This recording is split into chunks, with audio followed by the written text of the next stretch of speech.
नमस्ते, राधे राधे सभी प्यारे साथियों को। मैं आपके प्यारा साथी अखिलेश यादव, मैं आप सभी का इस प्यारे से प्लेटफॉर्म पर फिर से एक बार स्वागत करता हूं। तो साथियों, इस क्लास में चर्चा करने वाले हैं क्लास 12th केमिस्ट्री के सेकंड चैप्टर के बारे में। यानी क्या नाम है चैप्टर का नाम है वैद्युत रसायन। क्या है? इलेक्ट्रोकेमिस्ट्री। क्या है? इलेक्ट्रोकेमिस्ट्री। तो साथियों, बिना टाइम वेस्ट किए हम अपनी क्लास को शुरू करते हैं। और जिस भी साथी ने हमारे चैनल को अभी तक सब्सक्राइब नहीं किया है वह एक बार चैनल को सब्सक्राइब करके नोटिफिकेशन ऑन कर ले। तो साथियों, करते हैं अपने टॉपिक को शुरू। यानी कि हमारा टॉपिक क्या है, सबसे पहले हम समझेंगे वैद्युत रसायन क्या है। यानी कि चैप्टर को समझने से पहले हमें चैप्टर के बारे में यानी कि पता होना चाहिए। क्या है वैद्युत रसायन? क्या होती है? यानी रसायन विज्ञान की वह शाखा। क्या है? रसायन विज्ञान की यानी कि केमिस्ट्री की वह शाखा जिसके अंतर्गत विद्युत एवं रासायनिक, क्या है, विद्युत एवं रासायनिक ऊर्जा के अध्ययन, मतलब ऊर्जा का अध्ययन किया जाता है। क्या कहलाती है वह? यानी कि ऊर्जा के परस्पर रूपांतरण का अध्ययन किया जाता है। क्या कहलाती है वह? वैद्युत रसायन कहलाती है। क्या कहलाती है? इलेक्ट्रोकेमिस्ट्री कहलाती है। जैसे लिखा हुआ है यहां पर, यानी रसायन विज्ञान की, क्या है, रसायन विज्ञान की वह शाखा जिसके अंतर्गत विद्युत एवं रासायनिक ऊर्जा के परस्पर रूपांतरण का अध्ययन यानी स्टडी किया जाता है, वैद्युत रसायन कहलाती है। क्या कहलाती है? वैद्युत रसायन कहलाती है। उसके बाद हम नेक्स्ट देखेंगे। नेक्स्ट हम समझेंगे वैद्युत रासायनिक सेल क्या होता है। क्या होता है वैद्युत रासायनिक सेल? क्या होता है ये समझेंगे हम। लिखा हुआ है वह युक्ति, क्या है, वह युक्ति जिसमें किसी स्वतः प्रवर्तित, क्या है, स्वतः यानी कि अपने आप प्रवर्तित अभिक्रिया में उत्सर्जित होने वाली रासायनिक ऊर्जा को वैद्युत ऊर्जा के रूप में परिवर्तित करने वाली युक्ति क्या कहलाती है? वैद्युत रासायनिक सेल, इलेक्ट्रोकेमिकल सेल कहलाता है। क्या कहलाता है? इलेक्ट्रोकेमिकल सेल कहलाता है। दे रखा है वह युक्ति, क्या है, वह युक्ति जिसमें किसी स्वतः प्रवर्तित अभिक्रिया में उत्सर्जित होने वाली रासायनिक ऊर्जा को वैद्युत ऊर्जा के रूप में परिवर्तित किया जाता है, वैद्युत रासायनिक सेल कहलाता है। क्या कहलाता है? वैद्युत रासायनिक सेल यानी कि इलेक्ट्रोकेमिकल सेल कहलाता है। वैद्युत रासायनिक सेल मुख्यतः कितने प्रकार के होते हैं? मुख्यतः दो प्रकार के वैद्युत रासायनिक सेल होते हैं। जैसे सबसे पहला है गैल्वेनिक सेल या डेनियल सेल। गैल्वेनिक सेल को यानी कि कॉपर और जिंक वो सेल बनता है, उससे उसे क्या बोलते हैं हम? डेनियल सेल बोलते हैं। गैल्वेनिक सेल को डेनियल सेल भी कहा जाता है। उसके बाद दूसरा है वैद्युत अपघटनी सेल। क्या होता है? वैद्युत अपघटनी सेल। वैद्युत अपघटनी सेल किसे कहते हैं? ऐसे सेल जो विद्युत ऊर्जा से यानी कि विद्युत ऊर्जा को रासायनिक ऊर्जा में परिवर्तित कर देते हैं, वह वैद्युत अपघटनी सेल कहलाते हैं। और ये मतलब ये रासायनिक सेल क्या थे? वो रासायनिक ऊर्जा से विद्युत ऊर्जा बना रहे थे। क्या है मतलब गैल्वेनिक सेल क्या था? वो मतलब विद्युत, मतलब रासायनिक ऊर्जा से विद्युत ऊर्जा को बना रहे थे। लेकिन ये क्या बना रहा है? ये है ऐसे सेल है, मतलब विद्युत ऊर्जा को रासायनिक ऊर्जा में कन्वर्ट कर दे रहे हैं। क्या कर रहे हैं? विद्युत ऊर्जा को रासायनिक ऊर्जा में कन्वर्ट कर रहे हैं। दे रखा है ऐसे सेल जो, क्या है, ऐसे सेल जो विद्युत ऊर्जा को रासायनिक ऊर्जा में परिवर्तित यानी कन्वर्ट करते हैं, वैद्युत अपघटनी सेल कहलाते हैं। वैद्युत अपघटनी सेल कहलाते हैं। उसके बाद नेक्स्ट समझेंगे। नेक्स्ट है गैल्वेनिक सेल या डेनियल सेल। क्या होता है गैल्वेनिक सेल या डेनियल सेल? क्या होता है ये हम समझेंगे। यानी कि ऐसा सेल जो रासायनिक ऊर्जा को विद्युत ऊर्जा में परिवर्तित करता है या कर देता है, वह गैल्वेनिक सेल या डेनियल सेल कहलाता है। क्या कहलाता है? ऐसे सेल जो रासायनिक ऊर्जा को विद्युत ऊर्जा में परिवर्तित करता है या करते हैं, गैल्वेनिक सेल कहलाते हैं, डेनियल सेल कहलाते हैं। एक बार फिर से रिपीट कर रहा हूं, ऐसा सेल जो रासायनिक ऊर्जा को, यानी रासायनिक का मतलब है केमिकल एनर्जी को विद्युत ऊर्जा में, इलेक्ट्रिकल एनर्जी में परिवर्तित करता है, गैल्वेनिक सेल या डेनियल सेल कहलाता है। क्या कहलाता है? गैल्वेनिक सेल या डेनियल सेल कहलाता है। उसके बाद इसका डायग्राम दे रखा है, हम समझेंगे डायग्राम को। यानी ये क्या दे रखा है, इसमें हमने ले रखा है जिंक सल्फेट सॉल्यूशन, क्या दे रखा है ZnSO4 का विलयन ले रखा है इस बीकर में, और इसमें ले रखा है हमने कॉपर सल्फेट सॉल्यूशन, क्या ले रखा है CuSO4 का, किसका CuSO4 विलयन, CuSO4 का विलयन, और इसमें ले रखा है हमने किसका ले रखा है इसमें ZnSO4 यानी कि जिंक सल्फेट, क्या ले रखा है जिंक सल्फेट। और इसके बाद मतलब इस बीकर में क्या था हमारा Cu2+ यानी इसमें जो था इसमें कॉपर की छड़ डुबा रखी है हमने, क्या डुबा रखी है कॉपर की छड़, और इसमें क्या डुबा रखी है हमें यहाँ पर जिंक की छड़।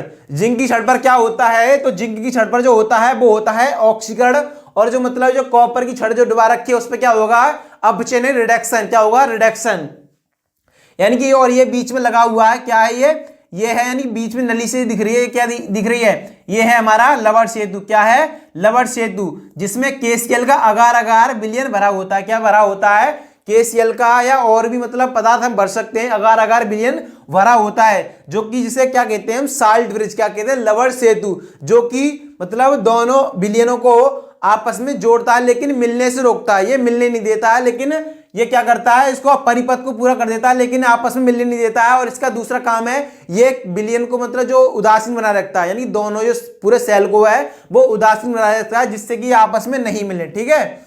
उसके बाद मतलब इसमें जो मतलब जिंक की छड़ होती है उसमें क्या होता है, वो मतलब उसे एनोड के रूप में क्या जाना जाता है, एनोड, क्या होता है वो सिरा एनोड।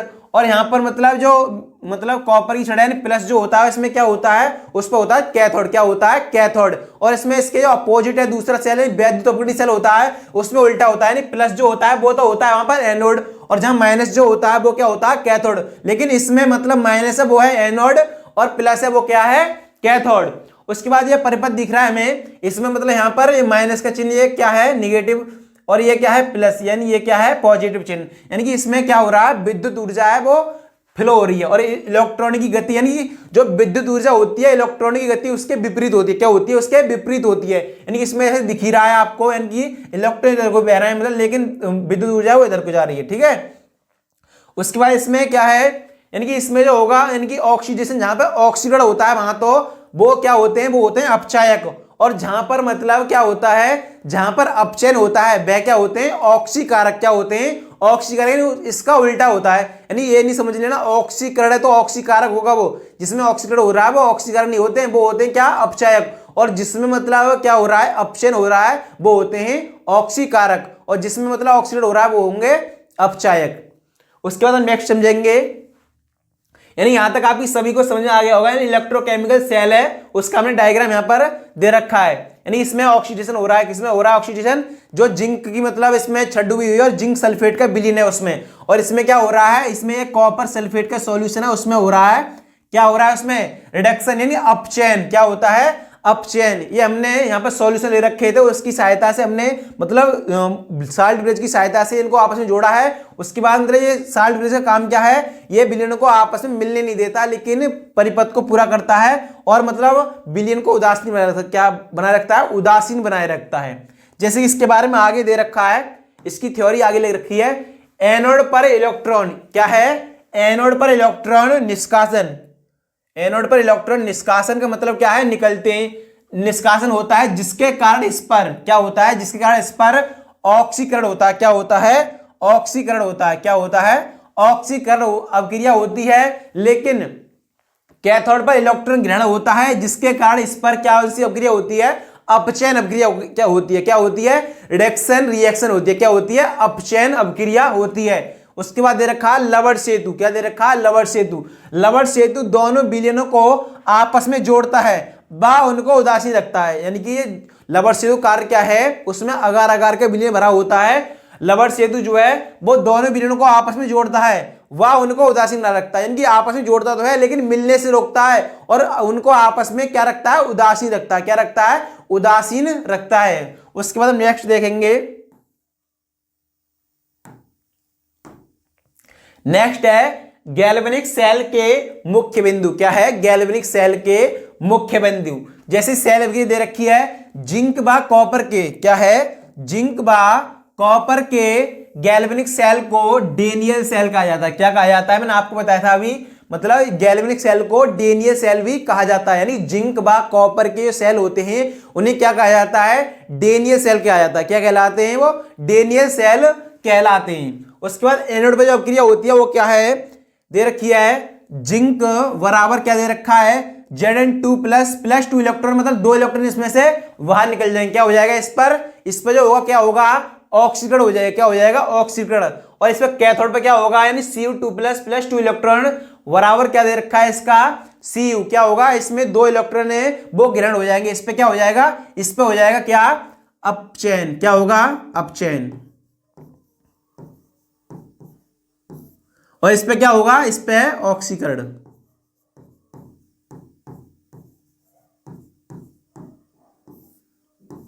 उसके बाद दे रखा है यहां पर रिडॉक्स अभिक्रिया, यानी कि इनको पूरे को मतलब संयोजित कर दिया गया है पूरे अभिक्रिया, यानी कि रिडक्शन और ऑक्सीडेशन को क्या कहते हैं, रिडॉक्स। क्या कहते हैं, जहां पर ऑक्सीडेशन और रिडक्शन एक साथ होता है वो क्या अभिक्रिया क्या कहलाती है, वो कहलाती है रिडॉक्स अभिक्रिया। क्या कहलाती है, रिडॉक्स अभिक्रिया। तो दे रखी है रिडॉक्स अभिक्रिया, Zn प्लस Cu2 प्लस बराबर क्या दे रखा है, Zn2 प्लस Cu। क्या दे रखा है, Zn प्लस Cu2 प्लस बराबर क्या देखा है, Zn2 प्लस Cu, जो कि क्या है, रिडॉक्स अभिक्रिया। क्या है, रिडॉक्स अभिक्रिया, यानी सेल की जो अभिक्रिया होती है वो सेल अभिक्रिया यहां पर दे रखी है।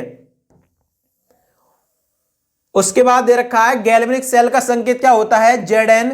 एक मतलब सिंगल जो डंडा होगा क्या होगा, मतलब ये आपस में मतलब जिंक और जिंक 2 प्लस के बीच में होगा, लेकिन ये पूरे सेल का संकेत है वो डबल डंडा होंगे। क्या होंगे, यहाँ पे सिंगल डंडा यहाँ पर है, ये डबल डंडे दे रखे हैं, और यहाँ पर सिंगल डंडा है, Zn सिंगल डंडा यहाँ पर। उसके बाद Zn2 प्लस डबल है यहाँ पर ये।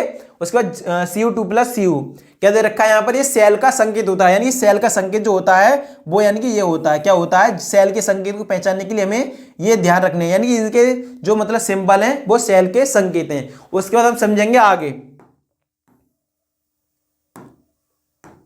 क्या है, मानक इलेक्ट्रोड विभव। क्या है, मानक इलेक्ट्रोड विभव। तो हम समझेंगे मानक इलेक्ट्रोड विभव क्या होता है, यानी मानक का मतलब क्या होता है, रूम टेम्परेचर का मतलब होता है, क्योंकि जो रूम का टेम्परेचर होता है उसी को मानक कहते हैं। क्या कहते हैं, मानक। यानी कि मानक का मतलब 25 डिग्री सेल्सियस। क्या होता है, 25 डिग्री सेल्सियस पर जो होता है उसे मानक कहते हैं। क्या कहते हैं, मानक। दे रखा है 25 डिग्री सेल्सियस। क्या है, 25 डिग्री सेल्सियस ताप पर, किस पर, टेम्परेचर पर किसी इलेक्ट्रोड, क्या है, किसी इलेक्ट्रोड में इलेक्ट्रॉनों के द्वारा किए गए कार्य, क्या है, किए गए वर्क को मानक इलेक्ट्रोड विभव कहा जाता है। क्या कहलाता है, मतलब 25 डिग्री ताप पर किसी इलेक्ट्रोड में इलेक्ट्रॉनों के द्वारा किए गए कार्य को मानक इलेक्ट्रोड विभव, यानी कि इलेक्ट्रोड विभव कहा जाता है। क्या कहा जाता है, इलेक्ट्रोड विभव कहा जाता है। इसे E0 इलेक्ट्रोड से व्यक्त किया जाता है या प्रदर्शित करते हैं, या मतलब इससे मतलब ये सिंबल है इसका, यानी इलेक्ट्रोड विभव का क्या सिंबल है, वो है E0 इलेक्ट्रोड। इससे इसे व्यक्त करते हैं, प्रदर्शित करते हैं। उसके बाद दे रखा है E0 कैथोड। E0 कैथोड जो होता है उस पर जो वोल्ट होता है वो ज्यादा होता है, विभव जो होता है वो ज्यादा होता है, यानी कि जिनका विभव ज्यादा होगा वो क्या होंगे, उनमें मतलब वो कम क्रियाशील होंगे, लेकिन इन पर होते को क्या है, वो होते हैं ऑक्सीकारक। क्या होते हैं, ऑक्सीकारक। यानी कि जहां पर E0 इलेक्ट्रोड का मतलब E0 कैथोड जहां पर क्या है, विभव ज्यादा है, विभव ज्यादा होगा तो वो कैसे तत्व होंगे, वो होंगे कम क्रियाशील, लेकिन कैसे होंगे, ऑक्सीकारक। क्या होंगे, जिनमें मतलब ज्यादा अक्रियाशील होते हैं वो क्या होते हैं, वो होते हैं अपचायक, और जो कम क्रियाशील होते हैं वो क्या होते हैं, वो होते हैं ऑक्सीकारक। क्या होते हैं, ऑक्सीकारक। जैसे क्या है, ऑक्सीकारक में क्या क्या ले लेंगे हम, जैसे कॉपर ले लेंगे, और इसमें क्या आ जाएगा, इसमें मतलब अधिक अक्रियाशील में क्या आ जाएगा, जैसे जिंक आ जाएगा। उसके बाद हम देखेंगे यहाँ पर मतलब यहाँ पर क्या है, यानी E0 कैथोड वोल्ट मतलब विभव ज्यादा होगा, कम क्रियाशील होंगे, लेकिन ऑक्सीकारक क्या होंगे, ऑक्सीकारक। उसके बाद एनोड, E0 एनोड का मतलब क्या है, वोल्ट यानी विभव कम, अधिक अपक्रियाशील होंगे, और क्या होंगे, अपचायक होंगे। क्या होंगे, अपचायक होंगे। उसके बाद हम नेक्स्ट देखेंगे, नेक्स्ट है मानक हाइड्रोजन इलेक्ट्रोड। क्या है, मानक हाइड्रोजन इलेक्ट्रोड। मानक का मतलब ना आपको बताया था, यानी कि रूम टेम्परेचर। क्या है, जो कमरे का तापमान होता है उसी को मानक कहा जाता है। क्या कहा जाता है, 25 डिग्री जो सेल्सियस तापमान होता है उसे क्या कहते हैं, मानक के रूप में लेते हैं उसके बाद देखेंगे हम क्या है 25 डिग्री, यानी कि यहां पर मानक जब भी शब्द आ जाए तो हमें 25 डिग्री ध्यान रखना है। क्या रखना है याद? 25 डिग्री सेल्सियस तापमान याद रखना है। दे रखा है 25 डिग्री सेल्सियस ताप पर किसी, यानी कि ताप पर 1 मोलर, क्या है 1 मोलर, ओनली 1 मोलर HCl विलियन में डूबी, किसमें? विलियन में डूबी हुई प्लेटिनम, किसकी? प्लेटिनम छड़ व प्लेटिनम ब्लैक, क्या है? प्लेटिनम छड़ व प्लेटिनम ब्लैक पर एक बार दाब, क्या है? एक बार, ये बार वो वाला नहीं है, मतलब ऐसे बार बार बोलते हैं वो वाला बार नहीं है, एक बार मतलब दाब है, क्या है? दाब। एक बार दाब के साथ H2 गैस डालने पर अधिशोषित हो जाती है, प्राप्त इलेक्ट्रोड क्या कहा जाता है? मानक हाइड्रोजन इलेक्ट्रोड कहा जाता है। क्या कहा जाता है? मानक हाइड्रोजन इलेक्ट्रोड कहा जाता है। जैसे दे रखा है H2 क्या किसके फॉर्म में ले रखी है हमने? गैस में। उसके बाद दे रखा है मतलब ये किसका सिंबल है? ये साम्यावस्था का, किसका? साम्यावस्था को, यानी दोनों तरफ की क्रिया हो सकती है। उसके बाद है 2H प्लस एक्वस, क्या है? एक्वस का मतलब क्या होता है? ये द्रव अवस्था में, प्लस 2 इलेक्ट्रॉन बाहर निकल जाएंगे, क्या हो जाएंगे? 2 इलेक्ट्रॉन बाहर निकल जाएंगे। क्या है? मानक हाइड्रोजन विभव, यानी कि मानक हाइड्रोजन विभव जो होता है कितना होता है? वो होता है 0.00 वोल्ट। क्या होता है? 0.00 वोल्ट। उसके बाद मतलब इसका संकेत क्या होता है? H2 सिंगल, मतलब ये क्या होगा? डंडा लगा देंगे PT, और ये सिंबल मतलब कि उसके बाद है H प्लस, क्या होगा? H plus. जैसे यहाँ दे रखा है मानक हाइड्रोजन इलेक्ट्रोड का मतलब क्या है? ये इसमें दे रखा है, यहाँ पर मानक हाइड्रोजन इलेक्ट्रोड है वो दे रखा है यहाँ पर। ये क्या है हमने, मतलब ये क्या ले रखी है हमने? इसमें पढ़ा था, इसमें अभी क्या पढ़ा था? अभी मतलब इसमें पढ़ा था हमने 25 डिग्री सेल्सियस ताप पर 1 मोलर HCl विलियन में डूबी हुई प्लेटिनम, किसकी ये परत है? प्लेटिनम की। किसकी? प्लेटिनम की परत है। और इस पे क्या चढ़ा हुआ है? ये क्या है? ये किसकी परत लगी हुई है इस पे? ये किसकी परत है? ये प्लेटिनम ब्लैक की, ठीक है। और इसमें मतलब हमें क्या मतलब H2 गैस प्रभावित की है, ठीक है। और यहाँ पर मतलब किसका विलियन ले रखा है हमने? यहाँ पर HCl विलियन, किसका विलियन है? ये HCl विलियन है, ठीक है। और ये कांच की नली है, क्या है? ये कांच की नली। कौन सी है? कांच की नली, मतलब ये ले रखी है हमने, ये क्या है? कांच की नली। और इसमें H2 गैस है प्रभावित है वायुमंडलीय दाब पर, क्या है? Platinum black. क्या है ये बताया था मैंने आपको, प्लेटिनम ब्लैक है ये। और ये किसका विलियन है इसमें? वो है HCl विलियन। क्या है? HCl विलियन, यानी हाइड्रोक्लोरिक एसिड का विलियन ले रखा है। उसके बाद नेक्स्ट हम देखेंगे, नेक्स्ट है मानक सेल विभव। क्या है? मानक सेल विभव, यानी कि जहां पर भी मानक आ रहा है वहां पर 25 डिग्री हमें याद रखना है। मैंने आपको भी बताया था, यानी कि जहां पर भी मानक शब्द आ रहा है वहां 25 डिग्री हमेशा आएगा, ठीक है। उसका हम समझेंगे, यानी कि 25 डिग्री सेल्सियस, क्या है? 25 डिग्री सेल्सियस ताप पर, क्या है? टेम्परेचर पर किसी सेल में इलेक्ट्रॉनों द्वारा किया गया कार्य क्या कहलाता है? मानक सेल विभव कहलाता है। क्या कहलाता है? मानक सेल विभव कहलाता है। यह मानक सेल विभव क्या है? यह मानक सेल विभव मानव पर, किस पर?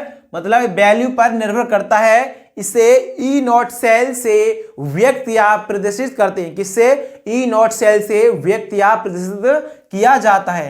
यानी कि E0 सेल बराबर है E0 cathode minus E0 anode. क्या है? E0 cathode minus E0 anode. हम यहाँ पर एनोड किसको ले लेंगे? यहाँ पर एनोड जो लेंगे वो जिंक को ले लेंगे, और कैथोड किसको ले लेंगे? वो ले लेंगे हम यहाँ पर कॉपर को। किसको ले लेंगे? कॉपर को। तो हम समझेंगे, इसका एक न्यूमेरिकल भी कर लेते हैं हम इसके साथ के साथ ही, यानी कि इसका एक न्यूमेरिकल दे रखा है। उससे पहले मैं पानी पी लेता हूं।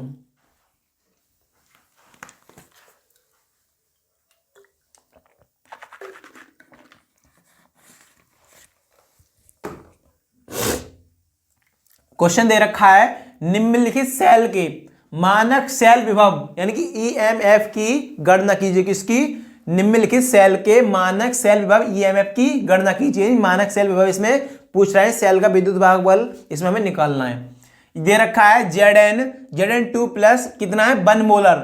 और ये सेल का संकेत दे रखा है। क्या दे रखा है? सेल का संकेत है ये, ठीक है।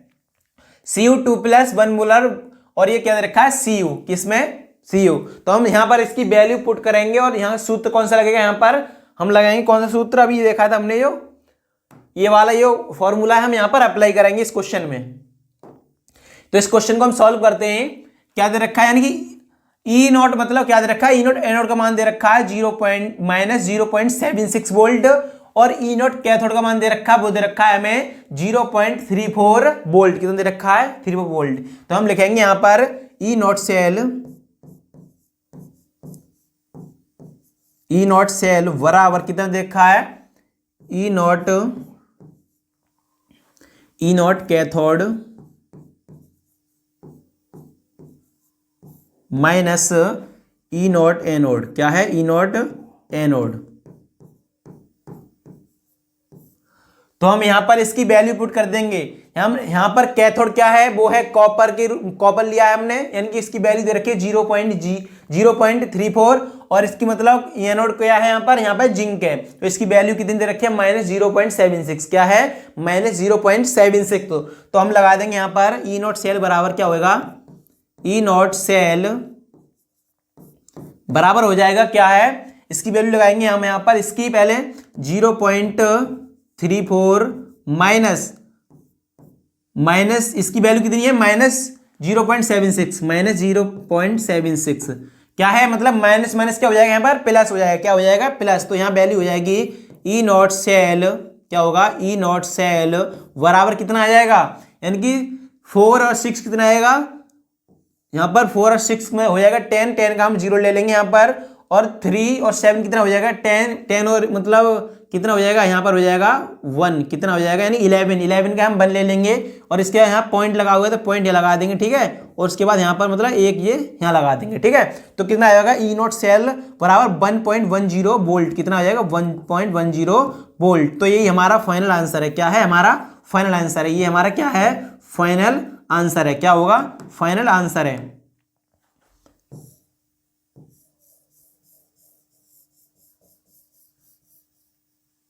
ये हमारा क्या है? फाइनल आंसर है। यानी कि अभी तक किसी भी साथी को समझ में नहीं आया तो मैं एक बार फिर से रिपीट कर दे रहा हूं। क्या पूछा था हमसे? इसमें क्वेश्चन पूछ रहा था निम्नलिखित सेल के मानक सेल विभव ईएमएफ की गणना कीजिए। तो हमने यहां मतलब यहां पर वैल्यू दे रखी थी, उसके बाद हमने सेल का मतलब क्या था रखा? मानक इलेक्ट्रोड विभव का जो हमारा सूत्र था वो हमने यहां पर लगा दिया। उसके बाद इसकी वैल्यू है वो पुट कर दी। फिर हमारा जो आंसर था वो कितना आया था? 1.10 वोल्ट। क्या आया था? 1.10 वोल्ट। उसके बाद हम देखेंगे नेक्स्ट दे रखा है हमारा वैद्युत रासायनिक श्रेणी। क्या है? वैद्युत रासायनिक श्रेणी या सक्रियता श्रेणी। क्या है? सक्रियता श्रेणी। मतलब विभिन्न, क्या है इसका मतलब? विभिन्न तत्वों, किसे कहते हैं ये वैद्युत रासायनिक श्रेणी? ये हमें सबसे पहले पता होनी चाहिए। उसके बाद इसकी वैद्युत रासायनिक श्रेणी है वो यहाँ दे रखी है। ये इनकी विभिन्न तत्वों या अर्धशैलों, क्या है? विभिन्न तत्वों या अर्धशैलों के मानक इलेक्ट्रोड, क्या है? मानक इलेक्ट्रोड विभवों के मानों को क्रमबद्ध, क्या है? क्रमबद्ध रूप से बढ़ते या घटते क्रम में, क्या से घटते या बढ़ते क्रम, यानी घट रहा है क्रम या बढ़ रहा है, वो हमें मतलब उसमें लगाना, क्रम में लगा, कुल मतलब क्या है इसका? एक प्रकार से सीरीज में लगाना। क्या है? बढ़ते या घटते क्रम में लगाना इसका मतलब, ठीक है। बढ़ते या घटते क्रम में व्यवस्थित, क्या है? व्यवस्थित करने पर प्राप्त श्रेणी, क्या है? प्राप्त श्रेणी विद्युत रासायनिक, क्या है? विद्युत रासायनिक श्रेणी कहलाती है। क्या कहलाती है? विद्युत रासायनिक श्रेणी कहलाती है। इसे सक्रियता, क्या है? इसे सक्रियता श्रेणी भी कहा जाता है। क्या कहा जाता है? सक्रियता श्रेणी भी कहा जाता है। यानी कि हमें दे रखा है यहाँ पर अलग अलग मान दे रखे हैं, यानी अलग अलग तत्वों के मान हमें दे रखे हैं। ये क्या है? हमारी विद्युत रासायनिक श्रेणी। क्या है? विद्युत रासायनिक श्रेणी। यानी कि यहाँ पर जो है मतलब अभिक्रिया मतलब ऑक्सीकारक अवस्था, इनकी ये दे रखा है यहाँ पर हमें, यानी कि बढ़ती हुई ऑक्सीकारक क्षमता है वो ऊपर, यानी कि इधर जो मतलब ऊपर को जो है उनकी ऑक्सीकारक क्षमता सबसे ज्यादा है, यानी कि सबसे ऊपर वाला तत्व है उसकी ऑक्सीकारक क्षमता यानी कि सबसे ज्यादा होगी, यानी कि सबसे ज्यादा अपचयन होगा, मतलब जो सबसे ऊपर दे रखा है। और मतलब सबसे मतलब कम जो मतलब अपचायक होंगे वो क्या होंगे? ये ऊपर है। मतलब सबसे ज्यादा अपचायक जो होगा क्या होगा? यानी कि लास्ट में दे रखा है, क्या दे रखा है हमें? लिथियम। क्या दे रखा है? लिथियम, यानी कि लिथियम प्लस क्या दे रखा है हमें। यानी कि हमें इस श्रेणी को याद करना है। अगर कोई हमें मान याद नहीं है तो इसमें हम देख के लगा सकते हैं। यानी कि जो मैंने अभी आपको वैल्यू दिखाई थी, जैसे कि मतलब कॉपर प्लस की, यानी कि कॉपर 2+ की दिखाई थी, वो कहां पर है वैल्यू? यहाँ पर हम देखेंगे वो ये दे रखी है। क्या है? कॉपर 2+ की वैल्यू क्या दे रखी है? यहाँ पर दे रखी है 0.34। क्या दे रखी है? 0.34 ये हमें दे रखी है, ठीक है यहाँ पर। उसके बाद मतलब हमने लगाई थी यहाँ पर किसकी? मतलब जिंक की वैल्यू। तो क्या है? जिंक की वैल्यू कहां पर है? यहाँ पर जिंक की वैल्यू ये दे रखी है, क्या दे रखी है, जिंक की वैल्यू, ये दे रखा है जिंक, क्या दे रखा है, जिंक। तो इसमें जो है मतलब क्या दे रखा है हमें, विभिन्न तत्वों या अर्धशैलों के मानक इलेक्ट्रोड विभवों के मानों को क्रमबद्ध, क्या है, क्रमबद्ध रूप से, क्या है, रूप से एक बढ़ते या घटते क्रम में व्यवस्थित करने पर प्राप्त श्रेणी विद्युत रासायनिक श्रेणी कहलाती है। इसे सक्रियता श्रेणी भी कहा जाता है, क्या कहा जाता है, इसे सक्रियता श्रेणी भी कहा जाता है। जैसे कि यहाँ पर इस श्रेणी दे रखी है, अगर किसी साथी को याद नहीं तो एक बार इसको नजर से मतलब अच्छे से देख लें, यानी कि आपको याद हो जाए, ठीक है। उसके बाद नेक्स्ट हम देखेंगे, नेक्स्ट है हमारा नैनिष्ठ समीकरण, क्या है, नैनिष्ठ समीकरण। इसे कुछ बच्चे नैनसर्ट समीकरण बोलते हैं, क्या बोलते हैं, नैनसर्ट, यानी कि अलग अलग जगह पर अलग अलग इसके नाम है, लेकिन इसको नैनिष्ठ समीकरण, मतलब कुछ बुकों में नैनिष्ठ समीकरण दे रखा है, कुछ में इसे नैनसर्ट बोलते हैं, मतलब अलग अलग, मतलब बुकों में अलग अलग लिखा हुआ होता है। तो हम यहाँ पर समझेंगे नैनिष्ठ समीकरण क्या है, यानी कि इसका जो समीकरण का उपयोग कहाँ किया जाता है, सेल का विद्युत वाहक बल निकालने में इसका उपयोग किया जाता है। हमें खाली इसका समीकरण है वो याद होना चाहिए, बाकी इसकी थ्योरी कुछ नहीं पूछी जाती है। यानी सिद्ध करने को पूछेगा ना कुछ पूछेगा, इसके ऊपर एक न्यूमेरिकल आता है, वो हमें मतलब सॉल्व करना होता है, वो भी इसकी सहायता से। इसमें मतलब क्या हमें मान दे रखे हैं वो हमें लगाने होते हैं। हमें जब तक इसका सूत्र याद नहीं होगा तब तक हम इसकी न्यूमेरिकल सॉल्व नहीं कर सकते। तो हमें ये इसके बारे में समझना है कि इसे कैसे कैसे हम याद करेंगे। तो दे रखा है ई सेल बराबर, क्या दे रखा है, ई सेल बराबर E not cell minus 2.303 RT upon NF log base anode बट्टे कैथोड, क्या दे रखा है, एनोड बट्टे कैथोड। यानी इस ब्रैकेट का मतलब है सांद्रता, क्या है, ब्रैकेट का मतलब इनका है क्या है, वो है सांद्रता, एनोड की सांद्रता बट्टे कैथोड की सांद्रता। उसके बाद इसमें जो आर और टी के मान लगा देंगे और एनएफ की मान लगा देंगे, क्या हो जाएगा यहाँ पर, मतलब हमें वैल्यू ये मिलकर हो जाएगी, नहीं मतलब गुणा भाग हम करेंगे अब जब हम, तो ये मतलब हमारे लिए जो वाली वैल्यू मतलब ये वाली वैल्यू है वो प्राप्त हो जाएगी। यानी कि गैस स्थिरांक, यहाँ पर आर की वैल्यू कितनी दे रखी है, 8.314 जूल प्रति केल्विन प्रति मोल। उसके बाद टी की वैल्यू 298 केल्विन, क्या है, 298 केल्विन, क्या है, 298 केल्विन। और फेराडे का मतलब आपको पता ही होगा, इसकी वैल्यू कितनी होती है, 96500, मतलब 96500 कूलाम प्रति मोल, क्या है, कूलाम प्रति मोल। उसके बाद हमने इसमें वैल्यू पुट करी तो हमारा ये सूत्र मिलकर तैयार हुआ, ई सेल बराबर E not cell minus 0.0591 upon N log base anode की सांद्रता बट्टे कैथोड की सांद्रता। और इस समीकरण का उपयोग कहां किया जाता है, तो इस समीकरण का उपयोग जो किया जाता है विद्युत वाहक बल की गणना यानी ईएमएफ की गणना में किया जाता है। किसमें, विद्युत वाहक बल की गणना के लिए इस सूत्र का उपयोग किया जाता है। तो इसके ऊपर एक हम न्यूमेरिकल है वो देख लेते हैं, यानी कि इसके ऊपर न्यूमेरिकल दे रखा है वो हम सॉल्व करेंगे। तो इसका एक दे रखा है न्यूमेरिकल, वो हम सॉल्व कर लेते हैं, जिससे कि आपको अगर कम समझ में आया ये सूत्र तो और अधिक समझ में आ जाएगा। दे रखा है क्वेश्चन है, निम्न सेल के लिए ईएमएफ यानी विद्युत वाहक बल की गणना कीजिए। किसकी गणना पूछ रहा है, यानी कि इलेक्ट्रोमोटिव फोर्स। ईएमएफ का मतलब क्या है, इलेक्ट्रोमोटिव फोर्स, क्या है, विद्युत वाहक बल। तो दे रखा है Zn प्लस Cu2 प्लस, कितना दे रखा है यहाँ पर, मतलब Cu2 प्लस की सांद्रता दे रखी है यहाँ पर 0.001 मोलर, ये दे रखी है। बराबर में दे रखा है Zn2 प्लस की जो मतलब सांद्रता दे रखी है 0.01 मोलर। उसके बाद हम यहाँ पर दे रखा है यदि ई नॉट सेल यानी कि ई नॉट जो सेल की वो मान कितना दे रखा है यहाँ पर 1.10 वोल्ट, क्या दे रखा है 1.10 वोल्ट। तो हम यहाँ पर ये सूत्र था मतलब हमने देखा था अभी, उसको हम अप्लाई करेंगे, क्या है, अप्लाई कर देंगे। तो लगाएंगे यहाँ पर हम नैनसर्ट समीकरण लगाएंगे, क्या थी अभी नैनसर्ट समीकरण हमने देखी थी, यहाँ पर ये वाली समीकरण है वो हम यहाँ पर पुट कर देंगे, क्या है, मतलब ई सेल बराबर E not cell minus 0.0591 upon N log base anode की सांद्रता बटे कैथोड की सांद्रता। तो यहाँ अप्लाई करेंगे हम ई सेल, लिखेंगे ई सेल बराबर E not cell minus 0.0591 upon N log base anode की सांद्रता बट्टे कैथोड की सांद्रता, क्या है, एनोड की सांद्रता बट्टे कैथोडिक सांद्रता।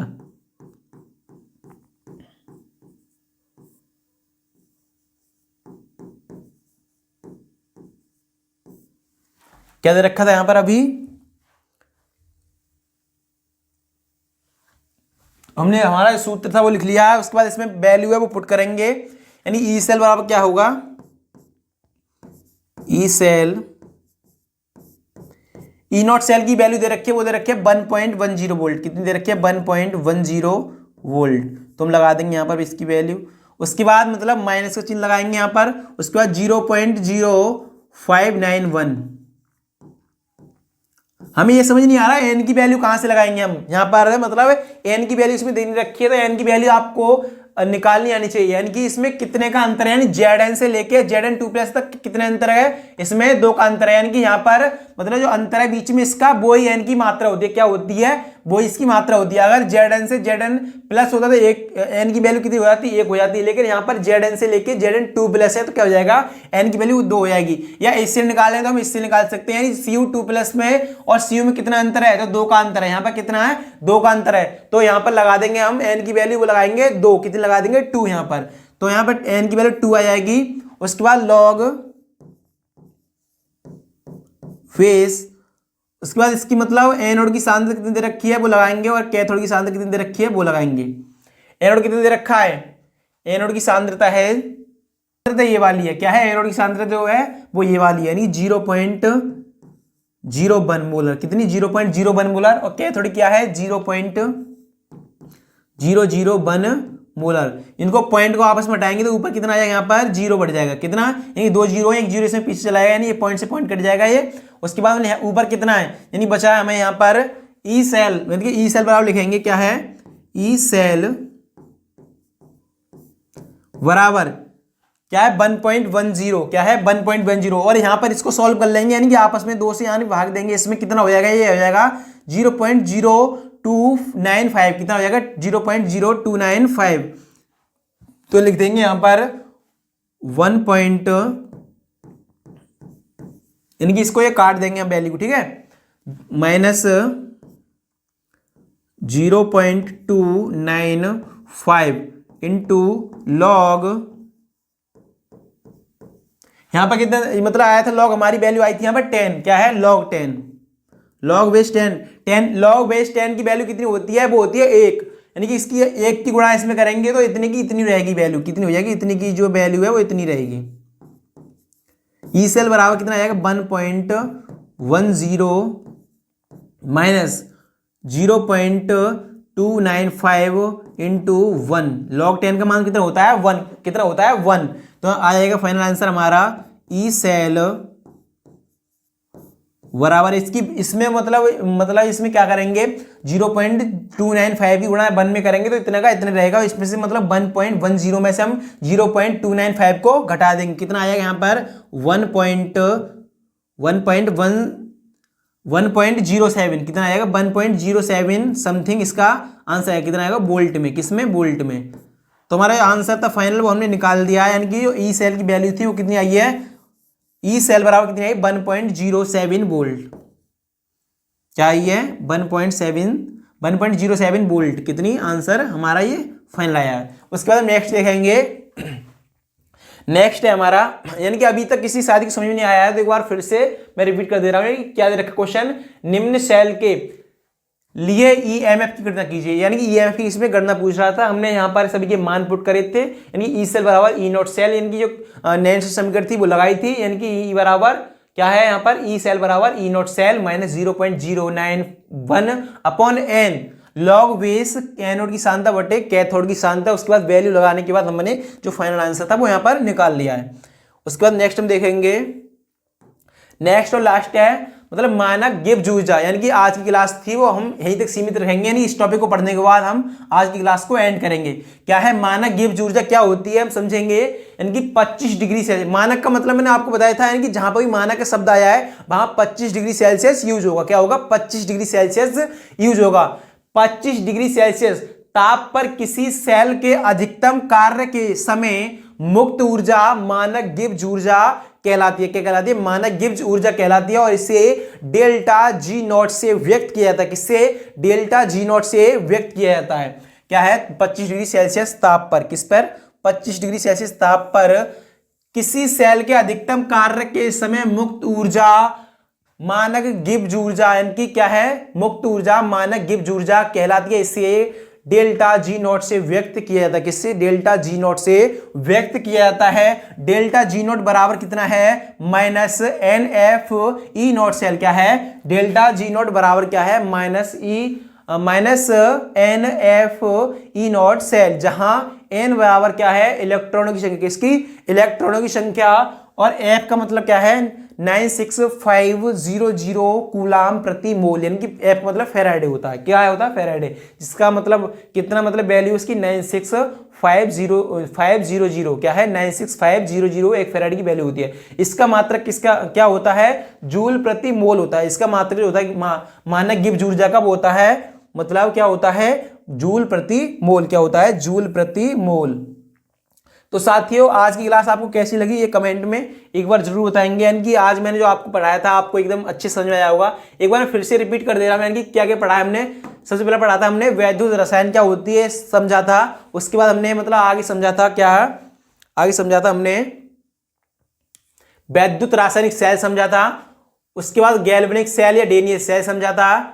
उसके बाद हमने समझा था मतलब इसके बारे में ही। उसके बाद गैल्वेनिक सेल के मुख्य बिंदु क्या कहते हैं वो हमने समझे थे। उसके बाद है मतलब मानक इलेक्ट्रोड विभव समझा था। उसके बाद समझा था मानक हाइड्रोजन इलेक्ट्रोड। उसके बाद मानक सेल विभव। उसके बाद मतलब हमने एक न्यूमेरिकल किया था इसका। उसके बाद है वैद्युत रासायनिक श्रेणी। उसके बाद नैनसट समीकरण। फिर उसके बाद इसके एक न्यूमेरिकल किया था। उसके बाद लास्ट टॉपिक था हमारा मानक गिब्स ऊर्जा।